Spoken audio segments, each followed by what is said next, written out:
In this lesson, we're looking at the mouth. Now, I'm going to start out with this little girl here. She's eating a sausage, so I'm going to draw her with a mouthful of food, naturally. Now, this looks pretty much like my daughter, who is almost 2 years old, and she's just learnt how to use a fork, which is sometimes very dangerous. But, you know, that's what life is all about, growing up, learning new things, so we just kind of go with the flow and hope that no one gets injured.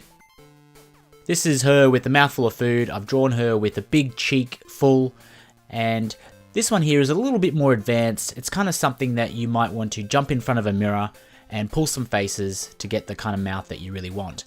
But let's go back to the bare basics, and we're going to go through drawing a few different mouths on the 6 heads that we've got here. So let's start out with a really basic one, a very classic kawaii smile. That line is just in line with the bottom of the eyes. So the top of the mouth is around about where the bottom of the eyes are. So it's pretty much a D on its back, and we put the teeth in there.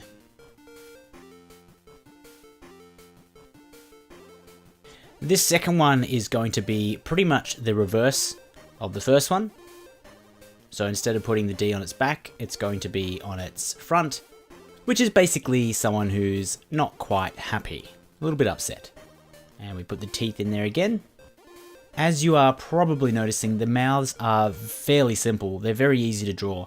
And I guess that's a part of the kawaii attraction. A lot of people love kawaii because it is so simple. And keeping it simple is part of the challenge. So this one here, we're going to draw an oval, and then we're going to put the teeth in there again. Now, how many teeth do you put in? If you put too many teeth, it can look overly detailed, so I try to keep the 2 front teeth and 2 side teeth. Now, there's a couple ways you can draw smiles and frowns, and one of those ways is to draw from the very edge of the face. Now, this is a cool effect, but I tend not to use that too often. It's something that you might use if there's a character really trying to express itself, but most of the time I'll draw a frown or a smile, just like this one. Very small, very neat. Again, along that line, that invisible line on the bottom of the eyes. And for the final head, let's draw an open mouth, and we'll put a tongue in there, and we'll still have the teeth in there, of course, because it is interesting. And if you have an open mouth with nothing in it, it can be a lot of black and pretty, I guess, uninteresting. So we want to keep it as interesting as possible without overcrowding and over detailing. Alright, so let's quickly color in that mouth. And we'll quickly fill in the teeth with white, and then that tongue with a bit of pink. And then we'll move the 6 across, and we'll have 6 more fresh, clean canvases, and we'll continue drawing a further 6 mouths. Alright, so number 7 up the top right hand corner there. We're going to draw a little W, which is more of a cat mouth, but you'll see this used quite a lot across Japanese cartoons, especially kawaii. It's just one of those funny things. So number 8, we're going to draw a smile that is slightly centered left. We're going to put a tongue here and color the rest. It's basic, but it's very effective.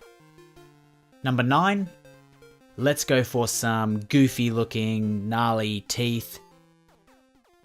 The lower jaw teeth kind of coming over the top of that top lip.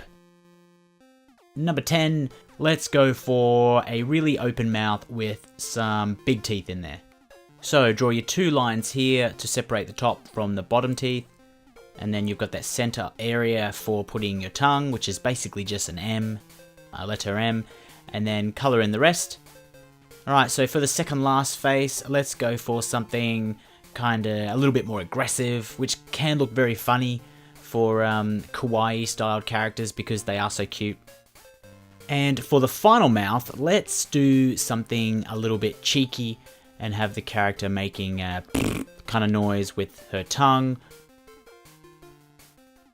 Just have her tongue poking out, and we'll make the cheeks look like they're full of air. And there we go. So to finish off, I'm just going to quickly color in all the tongues and the teeth, just to give it a little bit more of a finished product. And there we have 12 completely different mouths. Now, there is no wrong or right way to do any of this stuff. It really comes down to your creativity. So grab a mirror, sit in front of it, pull some faces, and have a little bit of fun with it. Anyways, let's get on with the next lesson.